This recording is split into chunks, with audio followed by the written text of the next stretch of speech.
Welcome back, boxing fans, to another great show with Sean on boxing. Today, we're going to look at this weekend's matchups and up and coming cards for the rest of September. A great September and October ahead of us. So, we're going to talk about some of that briefly and, of course, talk about what's going on this weekend. We have two big cards to talk about and break down this weekend. Obviously, not the biggest name cards, but still, we're a boxing channel. We talk about boxing. And when there's fights worth talking about, we will talk about them. Unlike some other channels out there that obviously are just pushing out the same content day in and day out. So feel free to jump in. Let's chat in the comment section and let's talk about boxing. So let me share my PPT with you. So there we go for now. What's up, my man? Hi, BF. P. Diddy. Shout out to the mighty LDBC. Man. See, there's always a troll around, eh? But IBS Diddy or his daddy. Do you know how to spell? How old are you? Did you graduate from elementary school? Daddy starts with a D-A-D-D-Y, not a D-I-D-D-Y. But it's okay. We understand why you roll with the LDBC because obviously mentally you're a little on the slow side. But thanks for jumping in. Nonetheless, make sure you hit the like button since you're here. We're going to be talking about boxing today. If you know anything about boxing, feel free to jump in. Zaki's in the house. What's up, Zaki? So obviously this weekend we have two cards, one from DAZN. I'm not sure what network is showing the other card, but if anybody knows, they can leave the comments on below. This definitely ain't LDBC. There's no white people at the LDBC. The only people the LDBC allow over there are black people. So unfortunately, no, this is not an LDBC channel, but we are a boxing channel. So let's get to it. So here are the two cards this weekend. Pretty interesting cards for boxing fans. This should be something of intrigue. Obviously, two good cards. One card looking pretty impressive. The other card, not that stacked. Let's get to it a little bit more. So obviously in the first card, and this is probably the most intriguing fight card out of the two, even though it's not the deepest card, Diego Pacheco, a real hot up-and-coming fighter at 168 pounds. If you're watching boxing, you know the 168-pound division is one of the best in the division, like in boxing now, with obviously Canelo Alvarez and the deep group of people under him. Obviously, now that David Benavidez and Morrell left, that's unfortunate. You end up losing quite a bit of talent and depth, both of them moving up to 175. But continuously new players keep emerging in every division. Diego Pacheco is one of those fighters. Prior to his last fight, where he did not look that great, he was looking fantastic. So it'll be interesting to see how he bounces back with Selecki. Everybody's very familiar with Selecki. Selecki's a very good fighter, very skilled fighter. Not the hardest puncher, but definitely the kind of guy that a young guy like Pacheco should face. We've seen Selecki get maneuvered and obviously beaten by Demetrius Andrade. So this is a good little bit of an eye test fight to see how Pacheco does against the common opponent. Obviously, Pacheco and Demetrius Andrade stylistically are nothing similar, but still, nonetheless, we know that Demetrius Andrade was a very high-level fighter at the 168-pound division, obviously getting dispatched by David Lemieux in a very one-sided fight. But for Pacheco, a more natural 168-pounder, very tall for the weight, very long, looks like he's got some serious power as well. It'll be interesting to see if he can detonate some big power shots on Selecki and get him out. Obviously, Selecki is a guy who historically was a middleweight. Obviously, he's moving up to 168. So we're not really sure how he's going to be able to take power and physically deal with guys at the bigger weight division. But we will see. Zaki says, if Pacheco wins impressively, does he toss his hat in the Canelo sweepstakes? I don't think he tosses his hat in. He becomes a mandatory for one of those titles. And obviously, that puts him right in the running. And I know Canelo gets a lot of hate, but I mean, we'll be talking about that later on. But I don't understand. If you go on and fight guys like Munguia, Berlanga, Pacheco, what's his face? Why can't I think of his name? The French fighter just fought last weekend or the weekend before. You guys know who I mean. Fuck, why is his name escaping me? But if you fight guys like that, that's legitimate. You're fighting really young, hungry lions, guys that have the whole career ahead of them and potentially can go on to do really big things in the sport. If Canelo's beating these fighters at this point of his career, those are solid wins. Sure, they may not be the big name opponents, but to be fair, neither is David Benavidez, and Morrell definitely isn't. I saw people acting like Morrell should be the opponent, but Morrell's resume is no better than any of these other fighters. He's literally at the same level as all of them, based on the opponents he's been in with. And Billy, thank you very much, Jag. So let's see. Of course, David's super excited because Sugar Nunez is on this card. He's his biggest fan. Iceman's in the house. Mimbili, thank you, Mimbili. Yes, I think Pacheco would beat Morrell.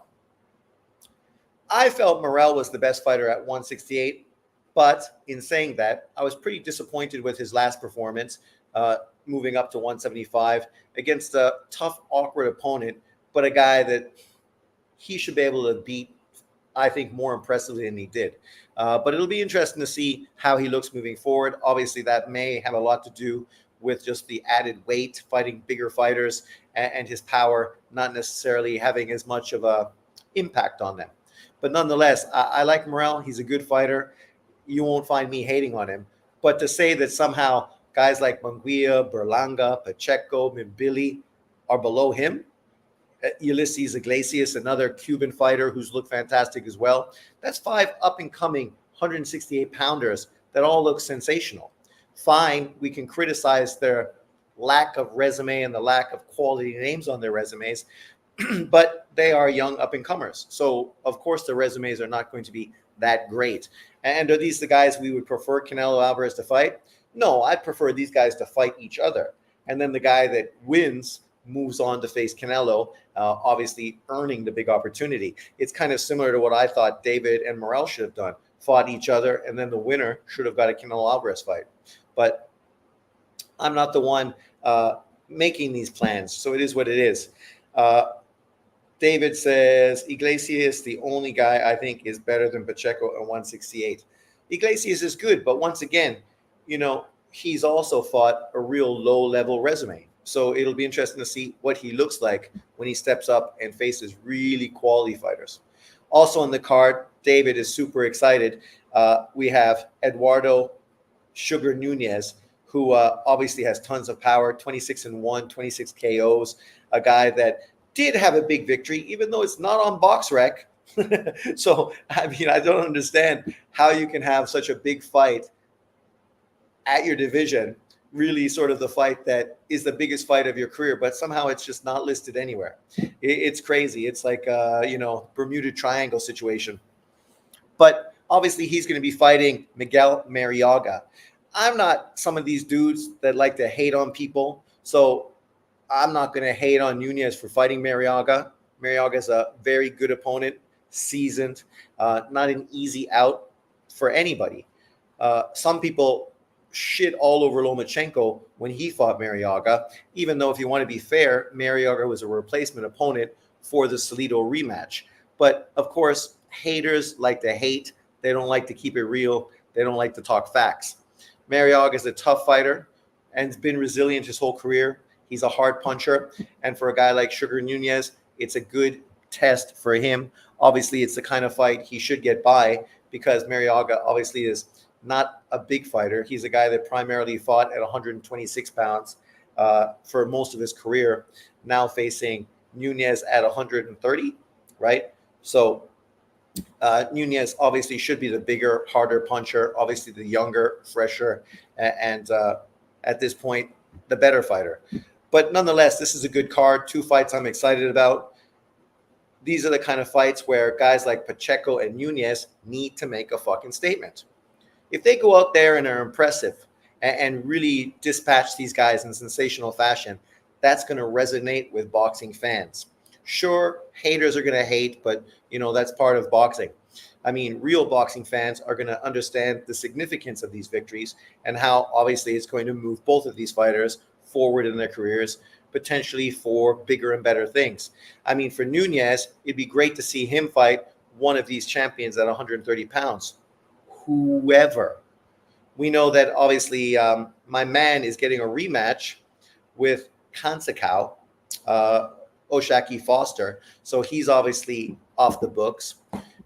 They were talking about doing a rematch with Navarrete and what's his face? You know who I mean? The Mexican fighter. I don't know the significance of doing that rematch at this point. It seems a waste of time, pointless.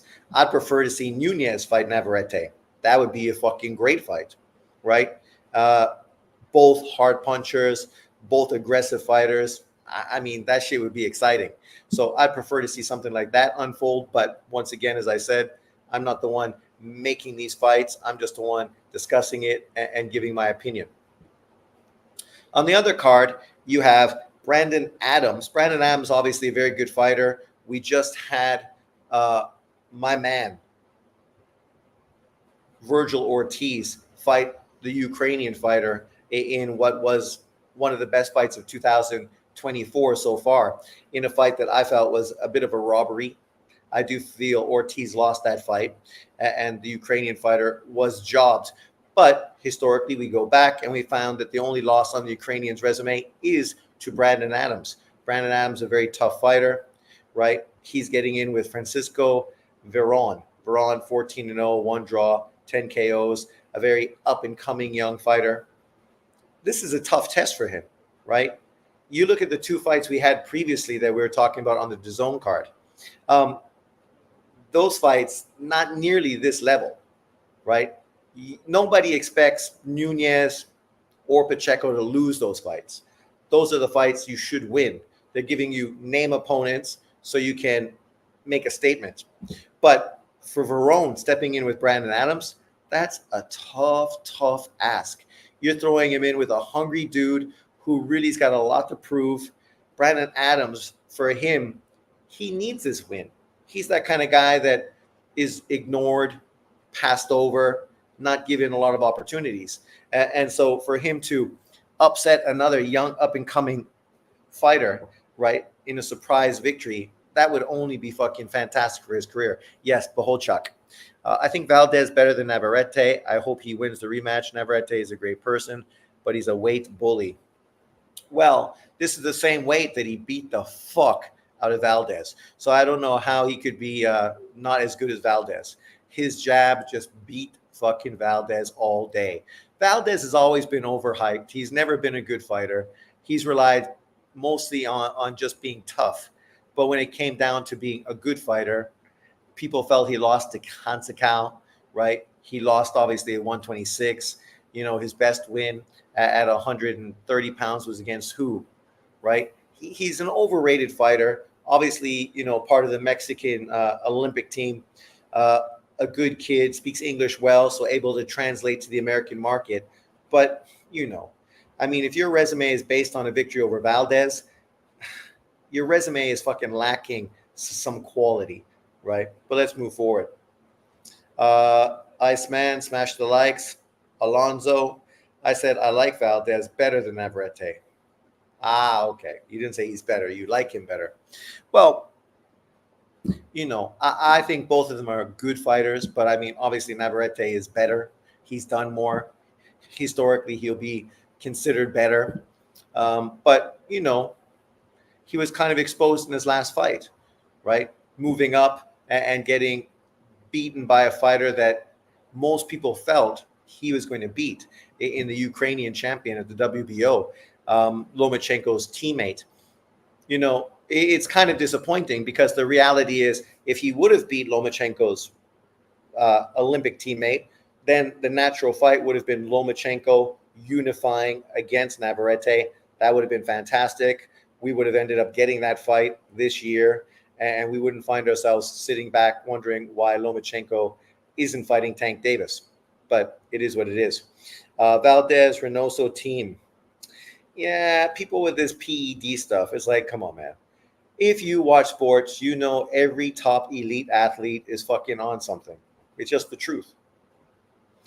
The higher you are, the more money you make, the better the doctors, the better the drugs, the better you're able to avoid getting caught. But let's move forward. Obviously, this Veron versus Adams fight, pretty good fight. I would not be surprised at all if Bradham Adams pulls the upset and gets the victory in this fight. He is the guy with the better resume, the more experience. For Veron, though, if he was able to beat Adams, that would be a fucking legitimate victory for him, and would definitely resonate with his career moving forward as well.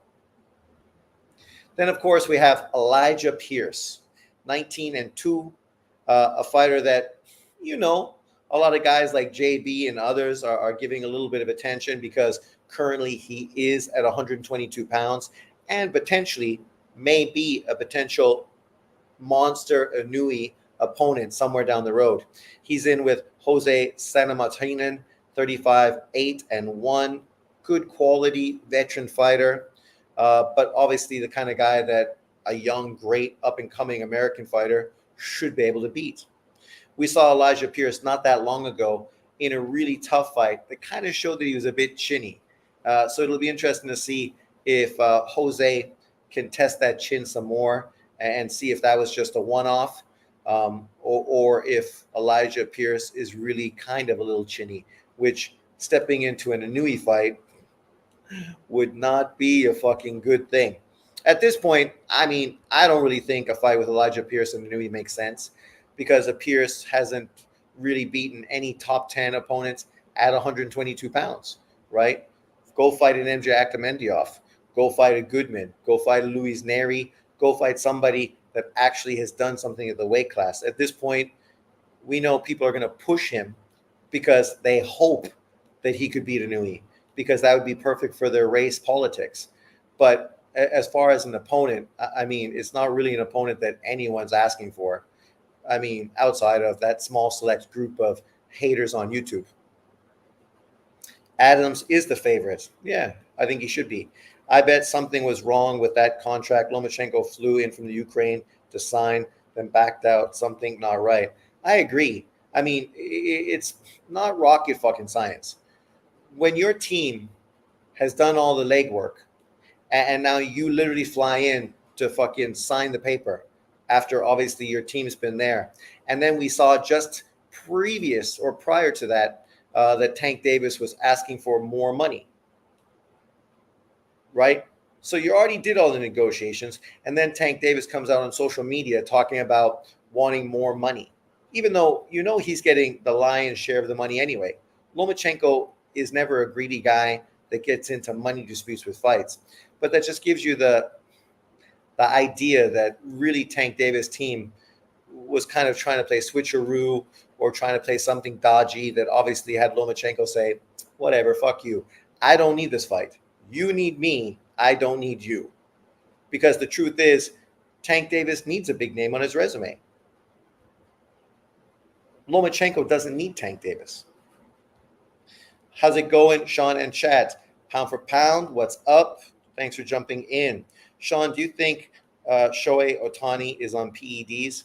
As I said, I think every elite athlete is on something. So why wouldn't Shohei Ohtani be on it, right?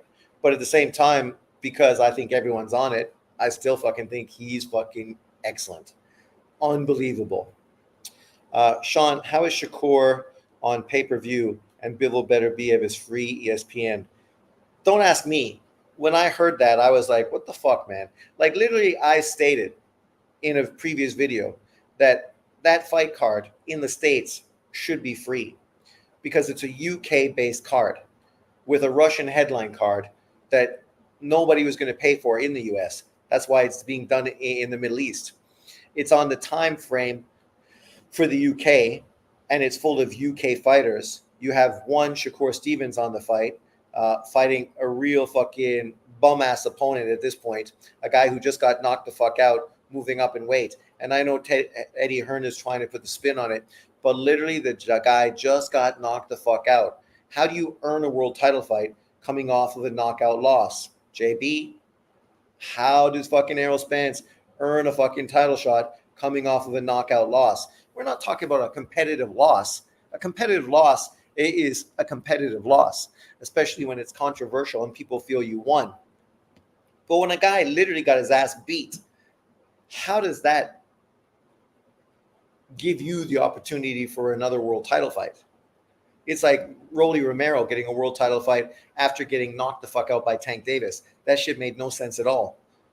This guy, Cordina, getting a fight against Shakur after getting knocked the fuck out by an unknown fighter that even UK fucking boxing fans don't know, makes no sense at all. It's not a big fight.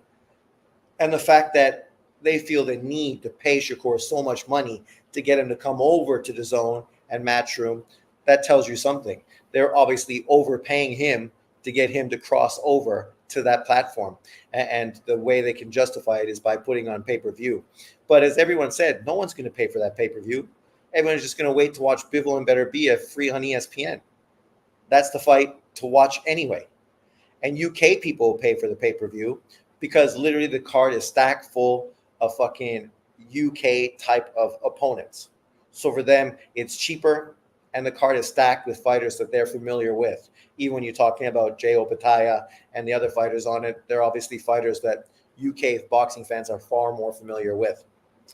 Where are we? Probably they tried to force him in some kind of unfair deal with weight, judges, money, or something. Well, I'm sure probably judges again were the issue. 3 American judges, right? And at this point, Lomachenko is like, fuck off. Fuck. We see how that works. Because Loma is not a ducker or scared to lose. Of course not. Nunes would have killed Cordina. Can we agree? Oh, my God. Come on. We know that Cordina and his team weren't interested in making the Nunes fight. They were more interested in him fighting domestic-level UK fighters, which are obviously bigger fights for the UK market, make more money, earn more money, less risk, right? Everyone knew what was going on. So it's no surprise. The surprise is he ended up losing to a guy he was supposed to fucking beat before getting a bigger and better fight against the Lee Wood or somebody else. Karen getting a rematch with Boots is ridiculous. Shame they can't get that Brian Norman fight figured out. Well, it's a shame that Brian Norman and his team are turning down $1.5 million, acting like somehow they deserve more money than that, even though literally they fucking are unknown with no fan base and won't be getting any fight close to that much money, especially not from fucking ESPN. ESPN is always very smart the way they move fighters and pay them. They're not going to pay Brian Norman more than fucking $1.5 million. Never. And if you get paid that much money and you beat Boots Ennis, now you're a unified champion, and now you literally are commanding, far bigger purses. But this is the ridiculousness of it. People always do this shit. They always clout chase someone, and then when the opportunity comes, then they find a reason to fucking worm their way out of it. And it's too bad, because obviously that's a way better fight than Karen Kachakia rematch. Mayweather's team always have their tactics to make it as the opponents are to blame. That's the whole LDBC, man. He is a mandatory for Cordina's former belt. Bear in mind, too, that Cordina barely scraped by Rakhimov. I'm not paying for the Shakur fight. I have ESPN subscription, so I'll wait for Better Be a fight. Me too. I mean, Shakur, let's be honest. Shakur is not an entertaining fighter at the best of times. They're putting him with an opponent he should look great against. But that's not guaranteed, because we've just seen him in multiple fights that were fucking terrible. So who's going to pay pay-per-view to watch Shakur Stevenson? And this isn't hate. I like Shakur. I think he's potentially a pound-for-pound fighter for the next 10 years. But it doesn't mean you're going to be a big name, a pay-per-view seller, the kind of guy that translates to fucking money. You can be one of the best fighters in boxing, and still nobody wants to watch you fight because stylistically you're not fucking entertaining. See, this is the funny thing that some people just fail to understand. When a Floyd Mayweather is making less money than an Arturo Gatti, that tells you everything you need to know. Everyone knows Floyd is a pound for pound fighter. Everybody knows Arturo Gatti is basically fucking, a Friday night's fight guy. But Gatti brings in casual fans. He's entertaining. People would much rather watch him fight because they're guaranteed entertainment. Unlike Floyd, where you're guaranteed to be fucking bored out of your skull, right? So, this is what some people just can't fathom. And unfortunately, it is what it is. Is Better BF fight ESPN in US and DAZN outside of US? I think so. I think that's the way it's going to be. Yeah, after going life and death with a guy, Romaine Villa destroyed. Yeah.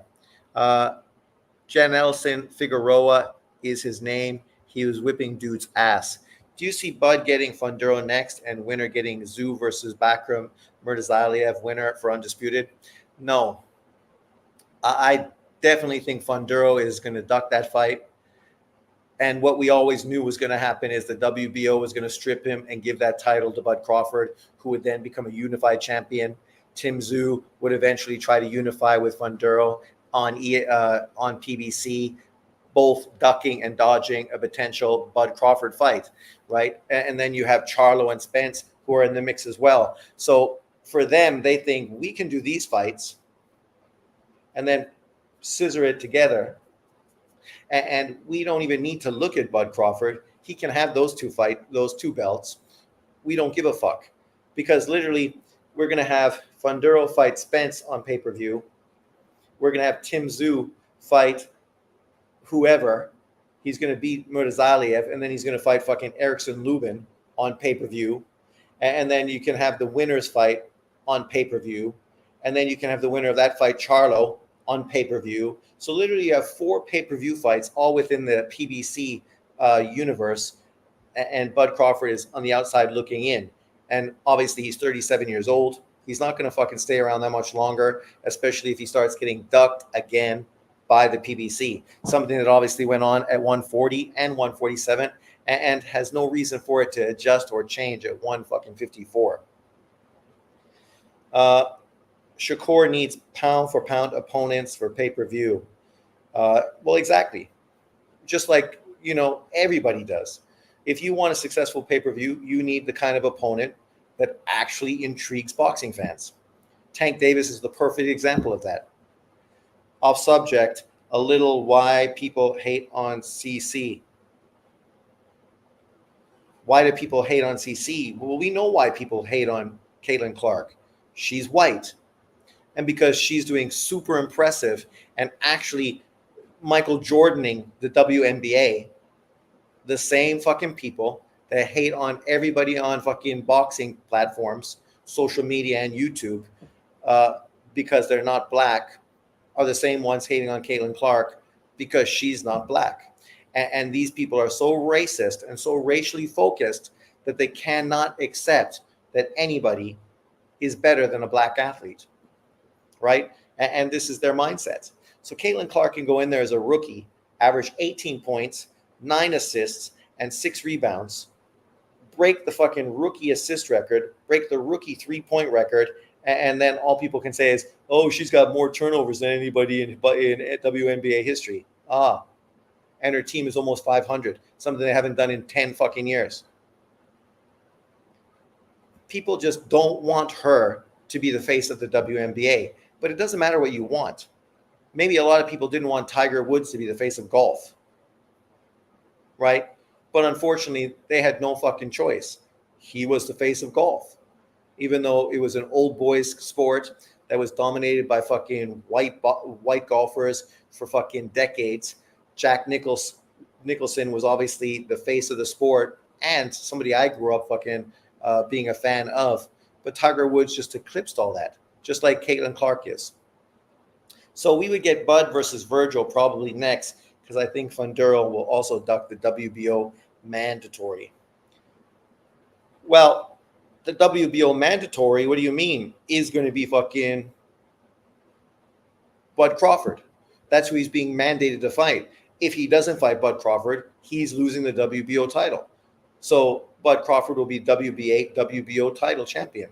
And then Funduro will probably fight for the WBC title. As far as Virgil already told you he doesn't want that fight. He'd prefer to go in one of the other directions. And we know that's true because he already had a fight scheduled with Tim Tszyu. So don't be surprised if he's not in that mix as well. He ducked fucking Bud Crawford at 147. Why wouldn't he duck him at 154? The Kelsey Mitchell girl has been balling for fever lately. Well, the whole team has been playing great, right? Kelsey Mitchell, that white girl from Washington State, tall girl, three-point shooter. Obviously, what's her face down low? Both of them, Smith and the other girl as well. They're playing like a team. And Kelsey Mitchell is definitely benefiting because Caitlin Clark is out there pushing the ball, hitting her for a lot of fucking layups, making it so that she's got a lot of open three-pointers because they're playing so heavily on Caitlin Clark, right? They were doubling her for almost the whole fucking beginning of the season, right? A rookie. Because they didn't care if somebody else beat them, but it couldn't be Caitlin Clark, right? But people are starting to change over. We just had that coach, who's the Olympic coach, really come out and really embrace Caitlin Clark and say that the WNBA should embrace her as well, because they would be stupid not to. Zepeda said he was going to be out dealing with a new baby, and that's why he didn't want Shakur. So what's the Zepeda Kambosos rumors for end of the year? Is Zepeda a duck? If Zepeda fights George Kambosos at the end of the year, then he's blatantly a duck. I mean, I can't hate on him because the truth is he's probably going to make more money fighting fucking George Kambosos than he would make facing fucking Shakur Stevenson. And it's a far more winnable fight. So, sometimes you just got to think what makes more sense. A George Kambosos fight for Zepeda makes way more fucking sense.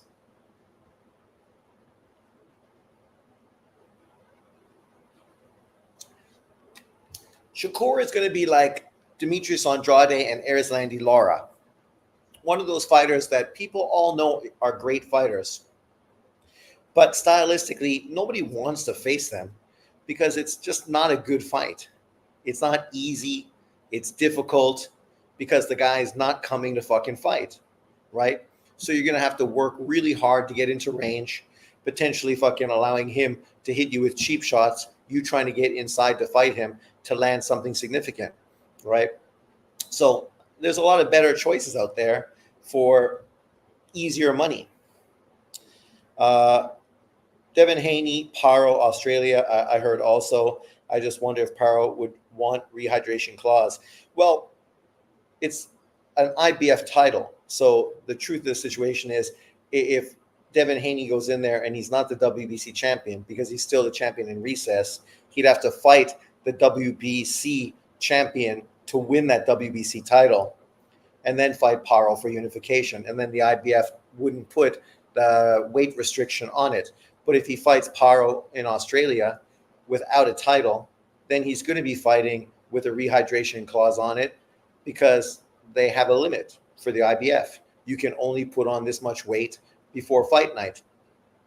And coming off the ass kicking that he got versus Ryan Garcia, that just might be too much. He also looked like he's struggling to make weight. Look how fat he looked like between fights. The dude's at 190, and then he's going to try to get down to 140.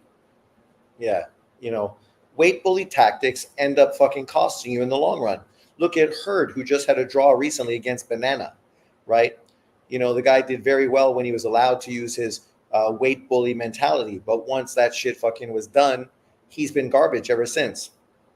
Zepeda is a disgrace. Laugh out loud. Not a disgrace. I mean, you put yourself in his position, you'd be doing the exact same fucking thing. I'd fight fucking George Kambosos way before I'd fight Shakur Stevenson because it makes way more sense. You're going to get paid more money. It's a way more winnable fight. You get him on your resume, and then you have more options moving forward. Potentially, you are fucking mandated for that Lomachenko fight as well. I don't understand why he wouldn't go for the WBO champion. That's the fight I would have done if I was Golden Boy. I'd have him going after Lomachenko's stablemate or Olympic teammate, for that WBO title. You win that title, and now every fight you take with another guy is unification. You got to get paid more money. because you're bringing some hardware to the fucking ring. So it just makes more sense to do that. It doesn't make any sense to fight Shakur Stevenson at this point. Easy money. Oh yeah, IBF 10-pound rehydration clause. I don't know how Boots makes the IBF clause. I know, eh? I know. That's crazy. He's sparring at a fairground. Have you seen Kid Austin's dad all over YouTube? I think he is looking bad. I haven't seen him. What's he saying that's making him look bad? I mean, the problem with many of these dads, they're out there consistently capping because they know this is a way to get their son attention, right? And you see T.O.'s dad do it. You see Devin Haney's dad doing it. You know, fucking, we've seen Robert Guerrero's dad do it. You saw fucking Garcia's dad do it. So it's no surprise. That's why I love Lomachenkos' dad. Guy doesn't fucking say a word because it has nothing to do about him. He's the trainer. He does his job. He's not out there fucking talking shit through the media. But let me know, what's he saying? So another card, and this is a card I'm more excited about. Andr Kos, 13-0 with 10 KOs, facing Robert Terry, 12-0. Not a big puncher, but obviously a guy who's going to be much more of a tough-to-get guy. For the tough Greek fighter, hard puncher, aggressive fighter, I want to see, is he going to be the new generation, the 2.0? Remember that other tough Greek guy that fought Juan Manuel Marquez and all those guys back in the day at 130 pounds? I wonder if he's going to be sort of the reincarnation of him. Even if that guy lost, he was still in great fights, very entertaining, a lot like an Arturo Gatti, right? So I'm curious to see how this guy, Katsokis, looks in the ring and what he does against a mover like Robert Terry, who obviously is not going to be an easy opponent. Sean, you have missed lots of YouTube beef lately. If you get a chance, type Greg Hackett, boxing YouTuber, versus Kid Austin Dad debate. It's entertaining. Well, in that debate, I don't even need to listen to it. I favor Greg Hackett in that comment section because I know they're not fucking all over social media talking bullshit. Mill City Boxing gets a lot of legit interviews. He does. That's for sure. He does. Here's another fight. I'm not so familiar with Malik Montgomery, but 18-0, 16 KOs. Looks like a transgendered girl fighting Oscar Escandón. Tough fight. Obviously, if he is the real deal, he should beat Oscar Escandón. But putting Oscar Escandón on your resume at this point in your career, that's a solid fucking fight on his resume. For Malik Montgomery, I can't remember if I've seen this kid fight or not. I seem to remember seeing him fight, but obviously this gives me another opportunity to see him and see if he's the real deal. He stopped Iga Boki, who Madrimov couldn't get rid of. The Greek dude, I mean. Oh, yeah, okay. Yeah. Greg Hackett versus Southpaw 773. We're supposed to be getting. Oh, my God. Southpaw 773. What a fucking tool. People should just ignore that guy. Greg Hackett shouldn't even fucking give that guy the time of day. It's like Rachel Donaire talking to the LDBC. There's no group of people on YouTube that fucking disdain her husband and her more than the LDBC. But yet she's going to give them views and clout by consistently going on their channels. That shit fucking boggles my brain, right? It's like you don't watch them. You don't know what a bunch of racist fucking haters they are with no respect to Filipinos at all. But yet you're going to fucking give them all this time? Fuck, man. It's ridiculous. Nunez KO'd Escandón. Look it up. Yes, I know. Escandón's been knocked out 5 times. Every legitimate fighter he's faced has ended up fucking knocking him out. That's why I say it'll be interesting to see what this kid, Malik Montgomery, does against him. And then, of course, next Tuesday, October 3rd, we have Anui versus Deaney. Deaney, Irish-Australian fighter. Obviously, a lot of people have been poo-pooing this fight, downplaying it, dismissing it. But for me, I mean, boxers need to box, man. people need to stay busy, right? You're not always going to be fighting legitimate fighters. Sometimes you're going to face guys who, just aren't quite at that level. Those are the fights you're going to go in there and try to stay focused mentally, because those are fights that are easy to look past and potentially get exposed, right?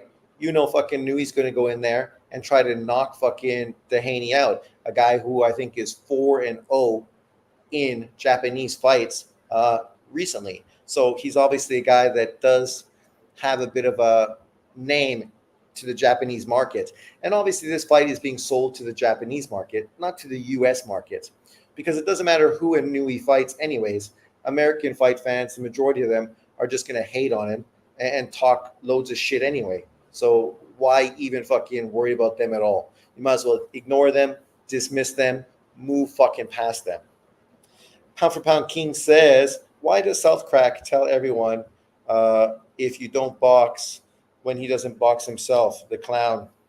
He thinks he's a boxer. I just watched Madrimov versus Iglesias amateur final. Didn't know Madrimov won. Yeah, I think I saw that when I was looking up Olympic fights during the Olympics, trying to find if I could actually find any of those real fights on YouTube.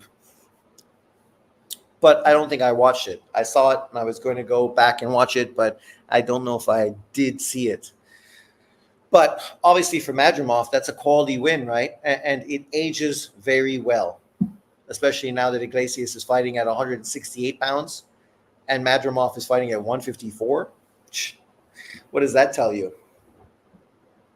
Where would you like Bakoli and Zhang, China or Africa?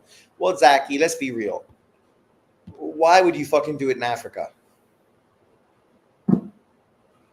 Where would you do it in Africa? I know Bakoli's from Congo. Are they going to do the fight in Congo? And if they didn't do it in the Congo, would any other fucking country give a fuck? You're going to do it in where? Nigeria? Would Nigerian people care about watching Bakoli, a Congolese fighter, fight a Chinese dude? Like, obviously, the biggest place to do it is China. We saw that Shu Ming fighter, the small dude who was a 3 or 4-time Olympic athlete, obviously have a bit of success in the pros. He was doing $1 pay-per-views in China. So on your cable channel, you could fucking just click pay $1 on your normal TV thing. And literally he made fucking bucket loads of cash. Bucket loads of cash. A fight like this, Bakoli versus Zhang in China, that shit is way bigger. 2 big giants, big punchers. This fight is great. Giant versus giant. Godzilla versus King Kong. I know they're not Japanese, but you get the reference. And ironically enough, they were going to be doing that big card in China before COVID. And obviously it was, canceled because COVID started to kick off in southern China in the big tourist beach destination. So, I mean, I think it totally should happen in China. It's a big money fight to be done there now. Yep, they should do well. Yeah, big money. You have 1 billion people. You charge $1 for everyone that watches it on TV. If you get 100 million people watching it, fuck, man. You dudes are fucking, you don't even need to worry about fighting anymore. Win, lose, or draw. But, it is what it is. Also, another big fight card happening in September. Canelo versus Berlanga. Mexico versus Puerto Rico. The one thing that I'm critical about is this card. It's a really shitty fucking card. For pay-per-view, $85. I mean, I don't mind Canelo fighting Berlanga, but I wish on the undercard there would be some fights that actually I'd be interested in watching, something that would be intriguing. But yet, there's not a fucking fight on it that really resonates. I mean, we looked at the Anui fight card, and fine, I'm a hardcore fan. Maybe for casual fans, they're going to think the Anui card is a waste of time, and Canelo's fight card is better. But when you look at Anui's card, for me, it's way better. You have fucking Take defending his title versus Higa. You have Anui versus Tahoni. You have Jin Sasaki facing somebody. Ismael Barrasso versus Andy Hiroka. I mean, that's 4 far more interesting fights. Obviously, maybe not name recognition, not fights that actually, American casual fans are familiar with. But, the PBC fucking card, man. Jesus Christ. It's straight up garbage, man. Like, who wants to watch any of these fights? Truthfully. Truthfully. I mean, so you got Lara versus Danny Garcia. That fight's straight up fucking garbage. I ain't interested. I haven't watched any of Lara's fights since he's been in 160. And fucking Danny Garcia, when was he fucking relevant? Then you got Caleb Bant versus Trevor McCumbee, a guy that didn't Diego Pacheco fight, and now Caleb Plant is fighting him. Like, if he was fighting Charlo, okay, I'd be interested. That would be a fucking intriguing fight. But McCumbee, who gives a fuck? Nobody even knows who that guy is. Stephen Fulton fighting Carlos Castro. I'm happy that Fulton is getting an opportunity to get back in the ring after more than a year. Fucking obviously Anui, in the meantime, has fought 3. This is going to be his 4th time. I don't even know. But obviously he's been getting tons of work. Fulton has got nothing. Thank you, Al Heyman. And then you got fucking Rolly Romero versus some dude I've never fucking heard of. Rolly Romero fighting some dude I've never fucking heard of. Like, come on, man. Like, none of those fights I'm intrigued by, except the Canelo Berlanga fight. Literally, it's probably the most interesting fight on the whole fucking card. Literally. I saw Canelo Berlanga was $89 on pay-per-view. I don't know who that is going to do well. Yeah, I don't know. It'll probably do like 300,000 to 500,000 pay-per-view buys. Are Puerto Ricans even behind Berlanga? Like, that doesn't feel like it. Lara or Sweet Pea, who you think was robbed more over their career? Robbed more? See, that's kind of a loaded question because we know Sweet Pea was robbed in the Chavez fight. We know that Lara was robbed in the, fight? Paul Williams fight. But what other fight was Lara robbed in, and what other fight was Sweet Pea? Sweet Pea, okay. You could say he was also robbed in the first world title fight with Ramirez, right? So that's 2 fights where Sweet Pea was robbed. I can't remember if there's any others. I know people felt he got the gift versus Azuma Nelson, and then went out of his way to not want to fight Azuma Nelson ever again. Whether you believe that or not, I need to actually go back and check out that fight to see if it really was controversial. But I do know that Azuma Nelson in rematches was always much better than he was the first time around. But I would have to say Sweet Pea was robbed more than Lara, because outside of the Paul Williams fight, who else was Lara robbed against? He only has 2 losses, right? To Paul Williams and Canelo Alvarez. Does he have any other losses in his resume? He was ducked by Charlo, fucking Andrade, right? Those motherfuckers ducked and dodged his ass like crazy. But how else was he fucking robbed? Morrell is going back to Minnesota to chomp some good old PBC PEDs. Minnesota. Anui gets Junto, MJ, or move up and fight a Nick Ball. People thought Lara beat Hurd. No, he didn't.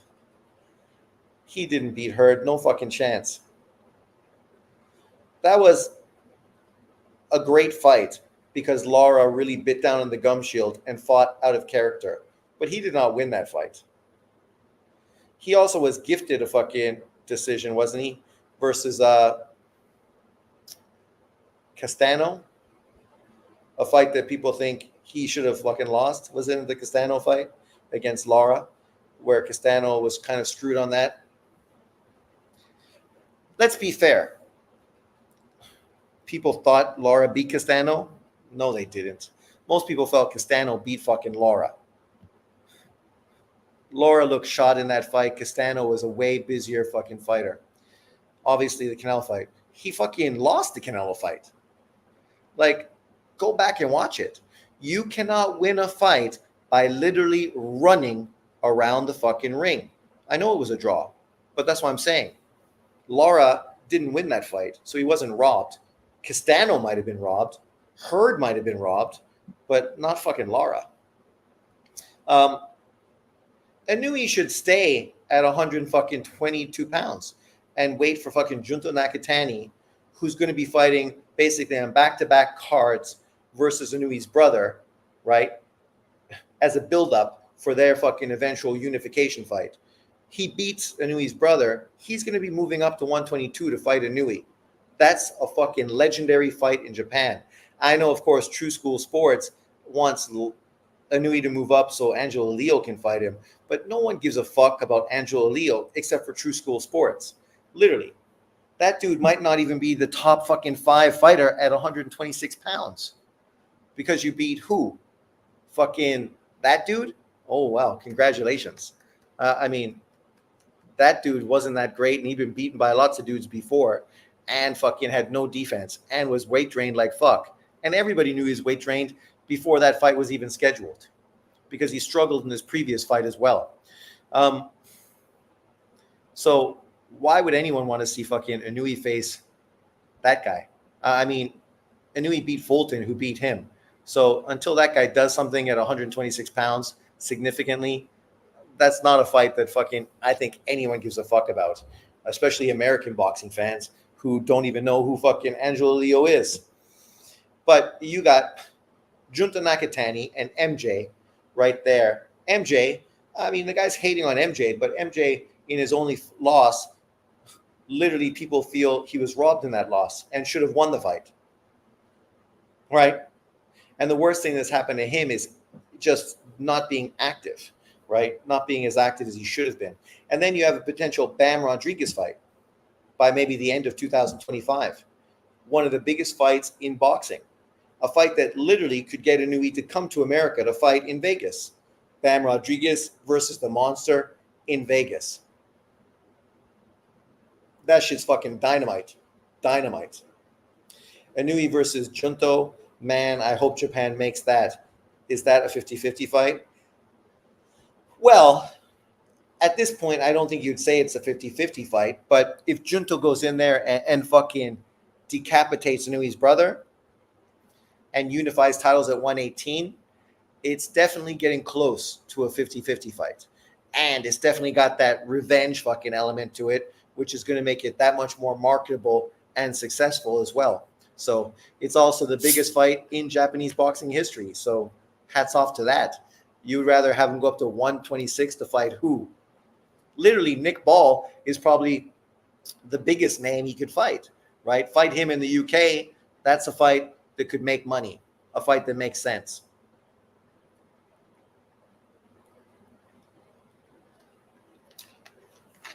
I see that Keyshawn Davis is going to be fighting Lemos.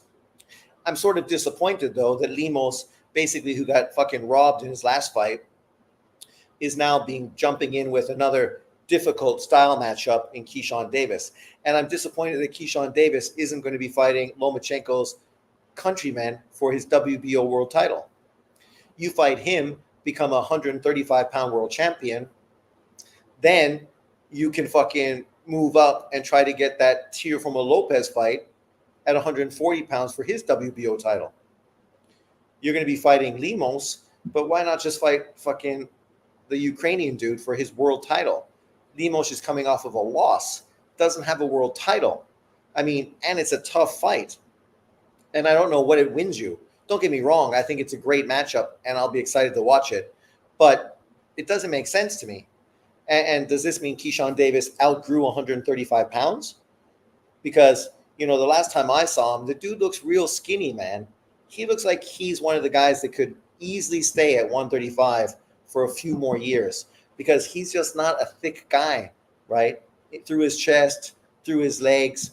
He's a guy that doesn't look like he outgrew 135 pounds. Not to me, but, you know, maybe he has. I'm Driver, Bam versus Anui is a dream matchup. Yeah, that shit's fucking dynamite.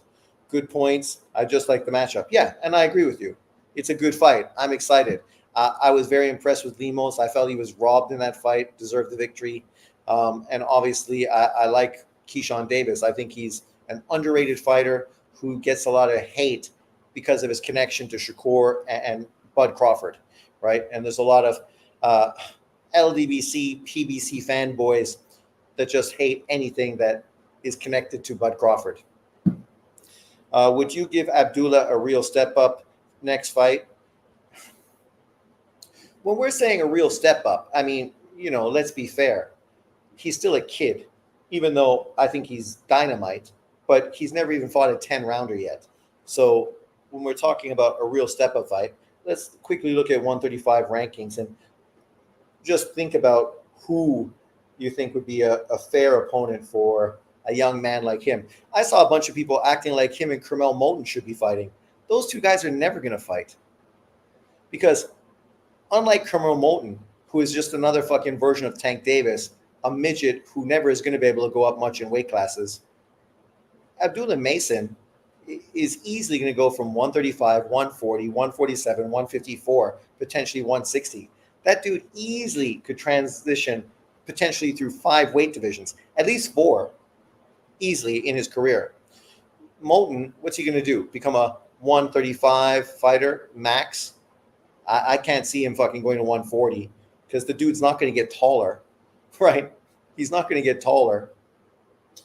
But let's look at these rankings. So right now they have Abdullah Mason at number 19.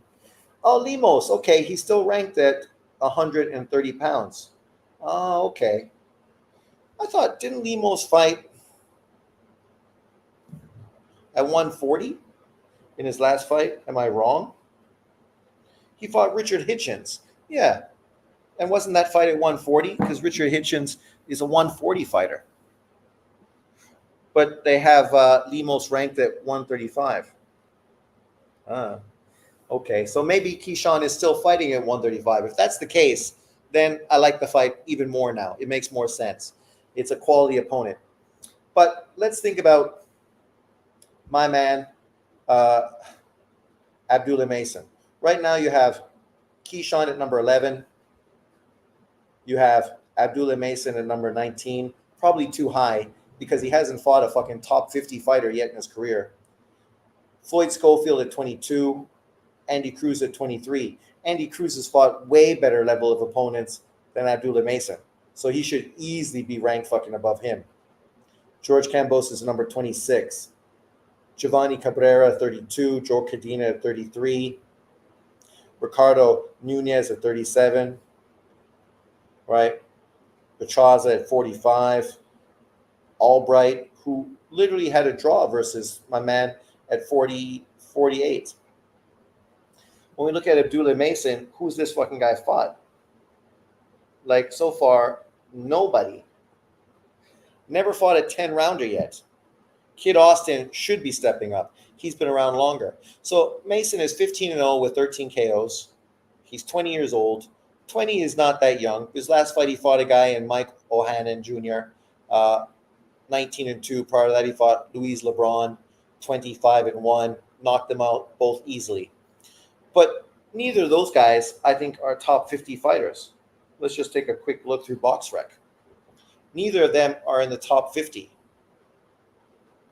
Right? You can scroll down. You got fucking Artem Hardatunian at number 56. Fucking Albert Pagara, still around. Pagara at number 59. Chris Colbert at 64. Gavin Gwynn, UK fighter. Miguel Meduno at number 68. A guy that obviously Keyshawn Davis has fought. Manuel James, I think that's the guy that Rolly Romero is fighting. He's number 75. Right? When you put this in perspective, I mean, Von Mendy at 86, the tough French fighter. Marcelo Gesta at 95. Like, that guy hasn't fought anyone that's even top 100. Pablo Vicente, the tough Cuban fighter, at number 100. The guy is 23-3, 17-1. That dude is ranked number 100 by BoxRec. I won't say he beat Abdullah Mason, but he got every opportunity to potentially beat an Abdullah Mason because this kid literally has fought people, literally has went 10 rounds. He fought Ricardo Nunez, got stopped in 9, fought Yakubov, went the distance with him. Like legitimate fighters in his last 2 fights. He's faced legitimate opponents, right? Abdullah Mason looks great, but he's a prospect. And he's every fucking bit of a prospect. That kid should not be ranked in the top fucking 25 right now. Andy Cruz, Kermel, Abdullah, Muratala, Keyshawn, so much talent, just scratching the surface. Sean, you see any chance of that fight getting made? Which fight? Moulton versus Abdullah Mason? No fucking shot. No chance whatsoever. 140, 135, going to be stacked for a while. Kid Austin also. Kid Austin definitely needs to step up because he's not 20 years old. How old is he? Like fucking 26, 27? It's kind of like, what's his face? Shushu Carrington. Shushu's 27. You can't really say a dude's a pro. Oh, Bam versus Anui. I definitely think that shit can happen. Definitely. But everything has to fall into place, right? Because obviously Bam needs to go from 115 to 118 to 122. So he unifies, realizes that the money just ain't there at 115 pounds, moves up to 118. No money is there. He got to go to Japan. There's no big name opponent because Junto was the man and he moved up. So unless he moves up and faces Junto, there's no big fight for him there. So then the most logical place for him to go is 122 to fight Anui because that's where you could make millions of dollars. You're not going to make millions of dollars fighting any of the fucking dudes currently at 115 or 118 unless it's maybe Junto after he beats Anui's brother. But let's just scroll down. Where's that number 50? Yeah, like this Cuban kid, Vicente. It just shows you how many good fighters there are out there, but not getting opportunities. This kid was put in tough back-to-back fights and lost a competitive fight, got knocked out by fucking Nunez, who people think is a guy that should be a world champion. Especially David. Where are we? Where are you, my man?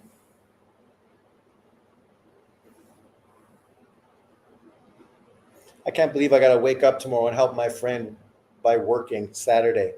What a fucking shit show that is. Where are you? There you are, Schofield. Schofield, 17-0, 12 knockouts. Oh, yeah, he's still young, too, only 22. So let me take that back. He's still a kid. So, him and fucking Moulton and obviously Abdullah Mason. There's no rush for those kids, man.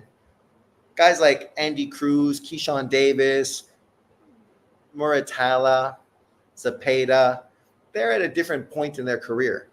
These other guys are below.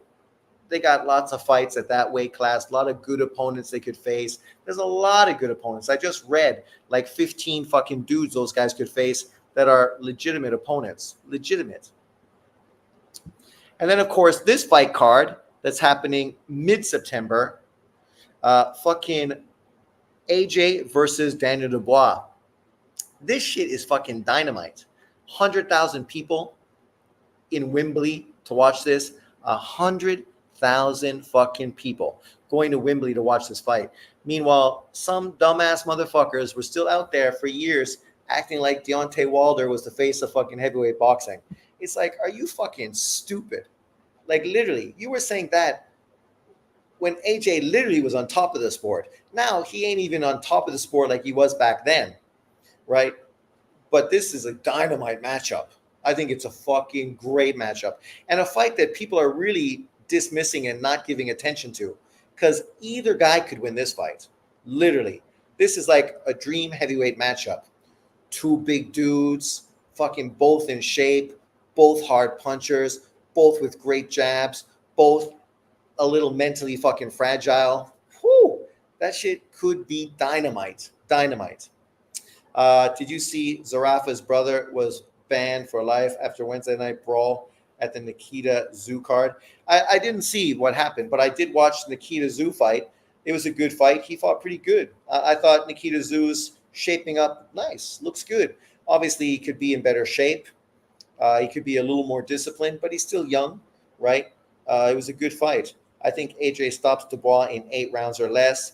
AJ is still big time. I still hope we somehow get Fury versus AJ in the UK. Well, Fury got to do his part, right? He's got to beat Usyk in the rematch. If he beats Usyk and AJ beats Dubois, that fight's going to happen. Guarantee that fucking Turkey Al-Sheikh is going to pay fucking huge cash to make that matchup. He'll even pay fucking Usyk step-aside money to allow that fight to happen, because that's how fucking significant that fight is for world boxing right now, right? Not so much for Americans, but it just really gives you a good indication of where America is right now on the boxing fucking pantheon. The American boxing fan is insignificant because they won't pay for pay-per-view. They fucking don't talk about the sport of boxing outside of literally a handful of fucking American fighters. They don't really know shit from Shinola when it comes down to the sport overall. And then you compare them to the casual fucking UK boxing fan. That shit ain't even fucking close.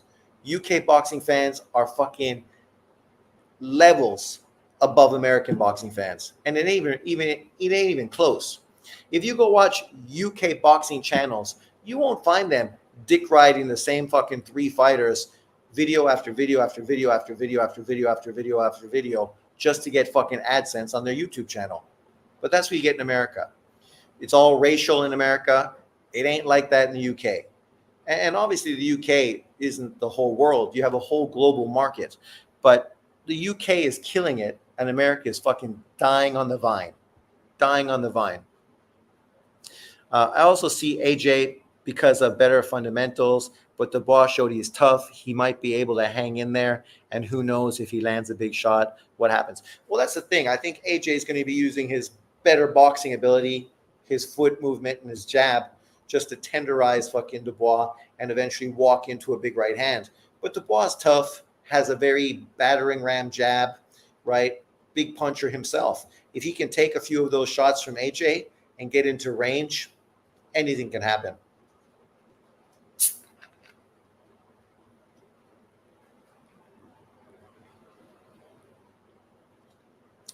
Evan Deere says Usyk will stop Fury in the rematch.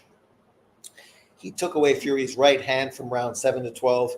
Fury is a one-handed puncher, and he slaps with his left hand. Could be, but I think Usyk is going to lose the rematch. But that's just me. Zarafa's brother is a clown. Didn't his brother just get stopped in less than 2 rounds and didn't land a single clean shot? Yeah, against Lara. He was obliterated. He wasn't even fucking competitive. I don't think Fury and AJ will ever happen. Boxing, I looked, was rated 12th most popular sport in America, even behind the WWE. The WWE, which isn't even a sport. Like, it's sad that boxing has fallen so far in the U.S., right? That's why I was hoping that guys like, Boots, guys like Big Baby, guys like Keyshawn and fucking Shakur, and these guys potentially could really galvanize the American fan base to really bring boxing back to where it once was. But you know that when the biggest name in America is a Mexican, it pretty much tells you everything you need to know, right? Like when Oscar De La Hoya was the biggest name in boxing, he's American. Canelo is not American, never has been American, never will be American. Just my opinion, I think the white American dollar went over to the MMA. That's totally true. I mean, all this race shit really chased away huge amounts of boxing fans in that whole Floyd Mayweather, Manny Pacquiao era, right? Where fans were just like sick of the whole racial diatribe, where if you support Manny, then you're a racist. So you support an Asian over a black American, somehow you're a racist, right? Like, and it's only become more and more insidious over the years, where channels literally base all their fucking money off of perpetuating this whole myth. Look at JB as an example, right? Nothing good to say about anyone that doesn't look like him. And then everything is based on race. Literally everything. Never makes a video that fucking isn't racially based at all, right? You look at guys like Knockout Boxing, who I like this channel. He used to talk about boxing. Now there's no more boxing content on his channel. It's all fucking Tank Davis dick riding. The same thing he used to do with fucking Errol Spence. It's become ridiculous. I can't listen to his channel anymore because it's fucking repetitive. That's why I don't listen to the LDBC anymore. I don't listen to Fannin anymore. I don't listen to Dante. I don't listen to Ego. I don't listen to fucking Knockout. I don't listen to any of these channels anymore because it's just repetitive fucking rhetoric, day in, fucking day out. UFC is just struggling to get mega stars. Well, that's the problem. They burn their stars out because it's too much competition all the time. So they end up getting injured and just getting beat up and played out. Tank Davis brings in super chat money. Apparently Tank Davis does. Fannin does the same. Fannin is the worst. Like literally that's all he does. Like I don't know how people go and watch Fannin. When he had his mental breakdown, that was entertaining because fucking it was bizarre, ridiculous. The shit he was saying was fucking right out there. So much so that the LDBC kicked him out. But now he's fucking, you can't listen to that guy because he doesn't say anything fucking true. He lies fucking 50% of the time. And he knows that the people that follow him don't care as long as he continuously pushes the same narrative, the same rhetoric. That's what they want to hear.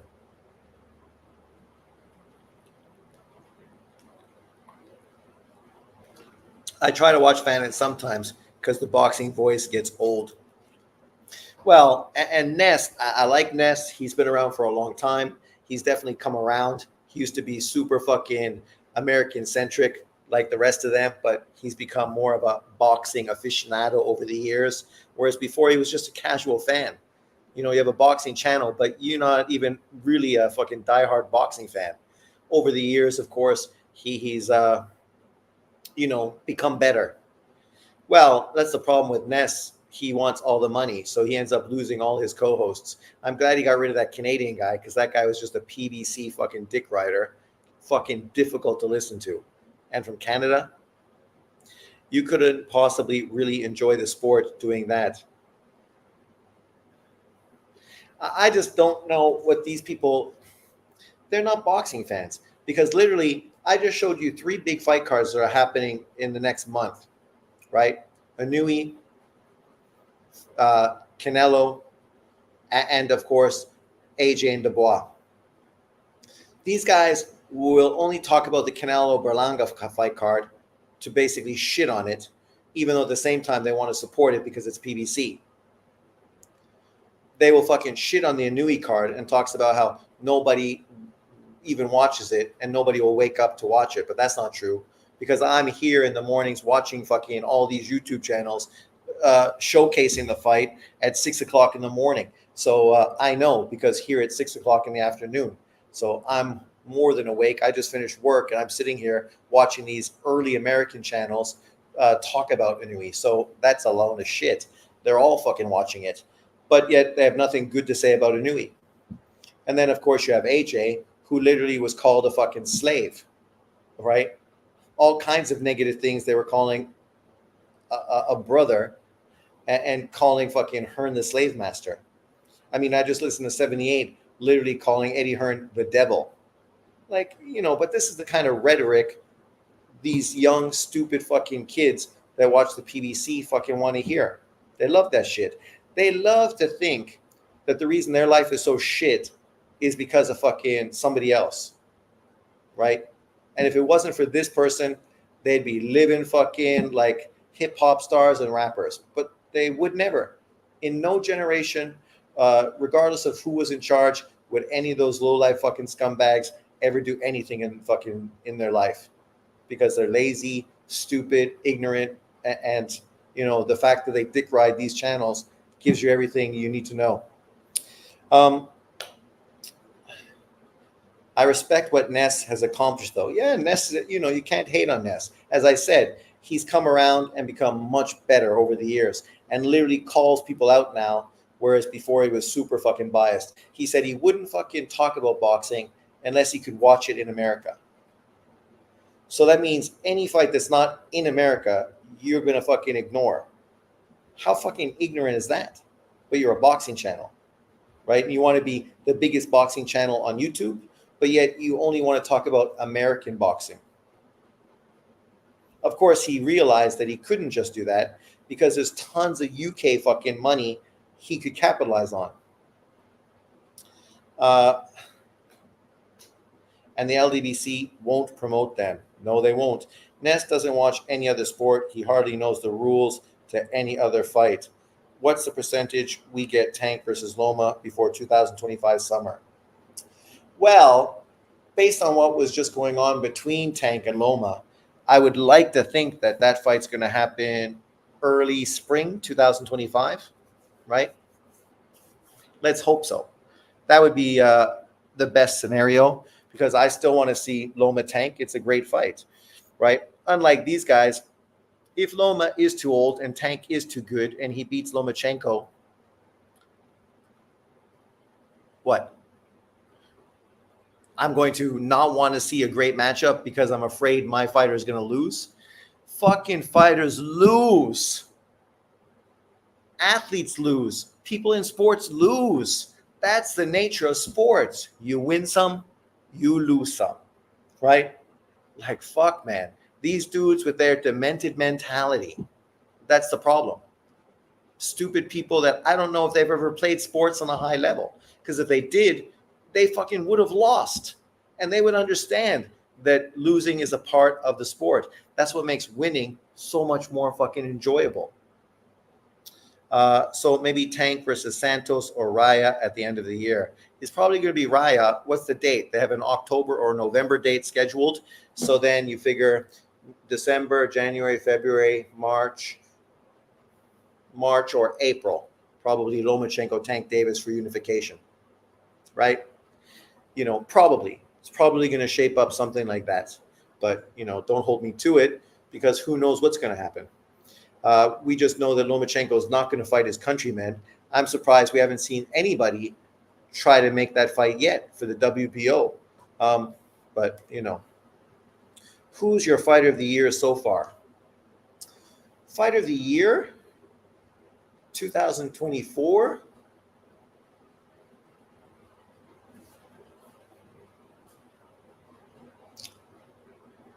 Huh.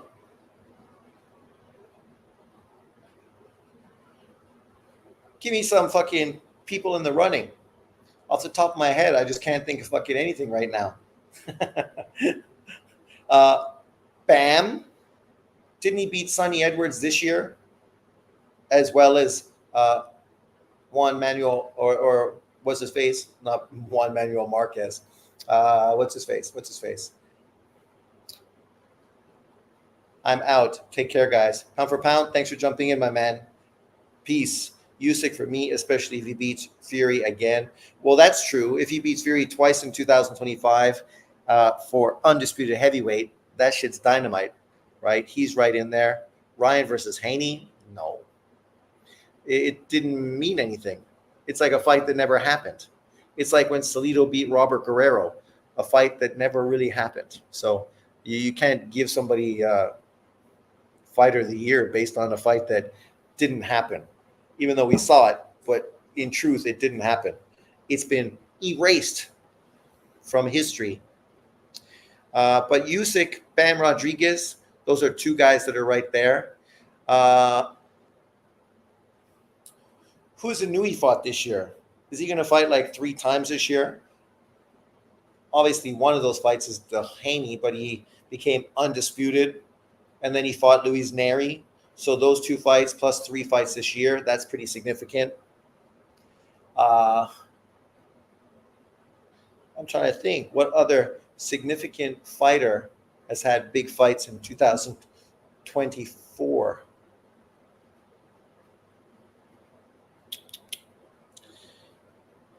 Bam versus Gonzalez. Roman Gonzalez, you mean? We're talking about who? Well, Bam isn't going to fight Roman Gonzalez. He's going to rematch Estrada, right? So that's another big fight. If he fights Estrada again this year, those are two big wins. And didn't he fight fucking the British guy early on in this year as well? So I definitely think Bam, Anui, and Usyk are right in the running for Fighter of the Year. Let me know if there's somebody else that should be in the running. I can't think off the top of my head who else deserves to be right there. Paro, well, Paro had one big victory, right, against Subriel Matias, who never beat a top 10 fighter at 140. Let's just be honest. Estrada, yeah.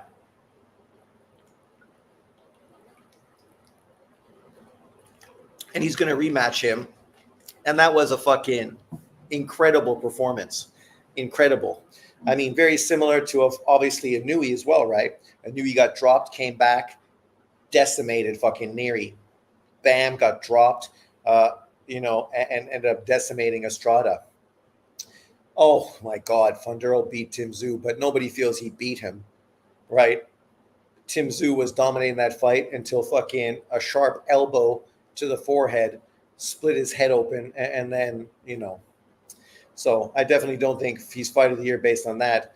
The guy who beat Ioka, well, you can't really be in the conversation if all you did was beat one guy this year. And from what I heard, that fight was super competitive as well. Martinez, yeah. Puma Martinez. He's going to rematch Ioka. Apparently, that's going to happen in December, the rematch. And we know Ioka always does better in rematches, so it'll be interesting to see if he's able to beat Martinez in that rematch. That would be pretty significant. I would love to see the Bam Ioka fight, but at the same time, it's just another old fighter past his prime, right? Quadras, Rungvisai, Estrada, Ioka. Legendary names, but literally you might as well throw Roman Gonzalez there, because then you beat every single legitimate fucking fighter from the 115-pound weight division for the past decade. But at the same time, you fought all of them when they're over 35 years of age. So, how significant really are they? They're great names on a resume, but I still think the best win on his resume is the unification fight with the UK guy. That to me was by far his biggest win. But yeah, 2024 has been a great year. Obviously, 2025 was fucking fantastic as well. Anui, Bud Crawford, Foster Kansakau rematch. That's also scheduled. Yeah, I mean, Foster deserves that fight. That was an awful fucking robbery, an awful robbery. There's been so many terrible fucking robberies in 2024. Maybe that's more of the thing to fucking focus on. How come there's been so many terrible fucking scorecards this year? Like, terrible. That Foster Kansakau fight, that was not fucking that competitive, right? Bolchuk versus Ortiz, not that fucking competitive. It shouldn't have been hard to get the right guy the fucking victory. But apparently, it's the hardest thing in the fucking world. Apparently. But thanks, guys, for jumping in. I just wanted to do a quick breakdown of the fights this weekend, and obviously big fight cards that are happening for the rest of this month, September. It's going to be a good month, some big fight cards. I'm super excited for the Anui card, super excited for AJ versus Dubois, and obviously, the fall of 2024 is going to be very good. We have that doubleheader fight card coming from Japan. Obviously, Tank Davis is back in the ring. Obviously, Usyk Fury rematch. As we said, Foster Kansakau, Ioka versus Martinez. A lot of big matchups. But cheers, everyone, for jumping in. I don't know if I'll be going live on Sunday. Maybe. The fight card is on DAZN, so maybe I will jump on and do that one live. If I do, jump in, say hello, and I will see you Sunday. Have a good weekend. Enjoy yourself. I have to work tomorrow morning, so, I'm not going to spend much time here. But peace out, everyone. Enjoy your weekend.